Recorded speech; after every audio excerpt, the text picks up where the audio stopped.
अस्सलाम वालेकुम नाज़रीन, मैं हूं आपका host Naveed Ahmed. Hope you all will be good. आजकल पेंशन इस्लाहात 2023 ने सरकारी मुलाजमीन की सफ़ों में हर तरफ बेचैनी पैदा कर रखी है।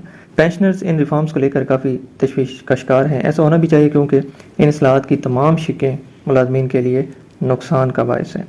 अगर देखा जाए तो पाकिस्तान में बहुत से ख़ानदान ऐसे हैं जिनका जो गुजारा है, गुजर बसर है, वो हो ही पेंशन पर रहा है, और इसके अलावा जो इन सर्विस मुलाजमीन हैं उनका मुस्तकबिल भी गैर महफूज हो चुका है। तो आज की वीडियो में हम 3 सवालात पर बात करेंगे। ये 3 सवाल सबसे ज़्यादा पूछे जा रहे हैं।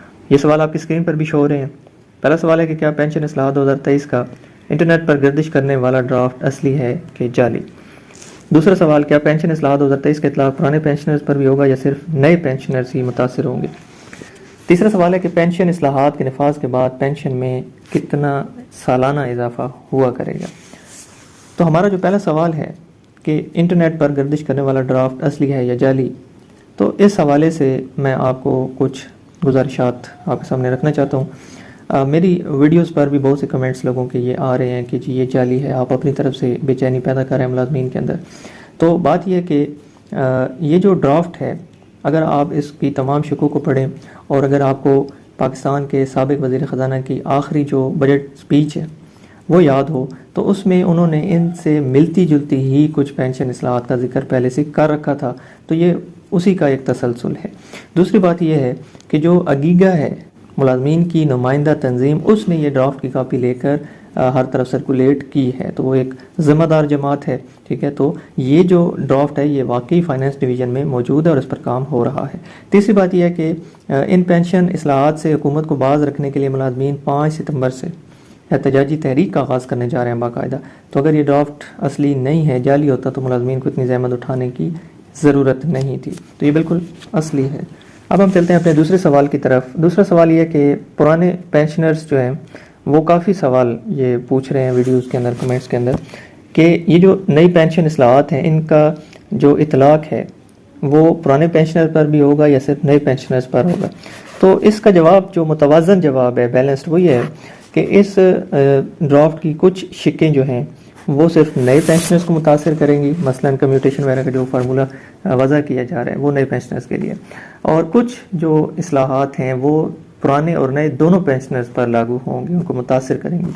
मसलन जो सालाना इंक्रीज़ करने का एक फार्मूला तय किया जा रहा है पेंशन को, वो पुराने पेंशनर्स पर भी नए पेंशनर्स के साथ साथ लागू होगा।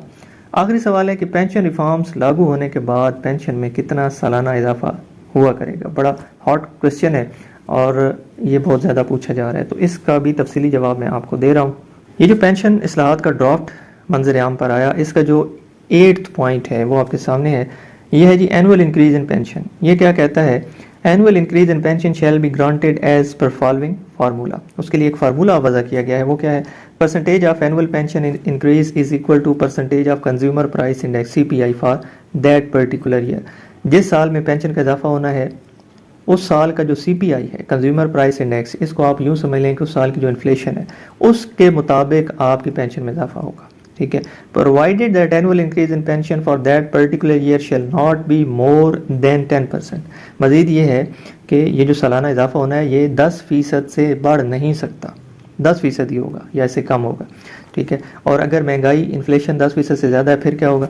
तो उसके लिए नीचे लिखा हुआ है कि provided further that in events of annual inflation above 10%, अगर सालाना इन्फ्लेशन जो है महंगाई की शरह वो 10% से ज़्यादा है, फिर उसमें यह है कि फेडरल गवर्नमेंट में authorize ad hoc relief for pensioners. जो वफाकी हुकूमत है वो मुलाजमीन को एक एड हॉक रिलीफ दे सकती है, उसकी मर्जी पे डिपेंड करता है, ज़रूरी नहीं। Which shall stand abolished upon reduction of inflation to normal level. और जब इन्फ्लेशन नॉर्मल लेवल पर आ जाएगी तो उस एड हॉक रिलीफ को ख़त्म कर दिया जाएगा, ठीक है जी। एक तो ये जो पेंशन इंक्रीज़ होगी या ये जो एड हॉक रिलीफ मिलेगा ये आपकी उस पेंशन में ऐड नहीं होगा नेक्स्ट ईयर के लिए, और दूसरे इस एड हॉक रिलीफ को बाद में ख़त्म भी किया जा सकता है।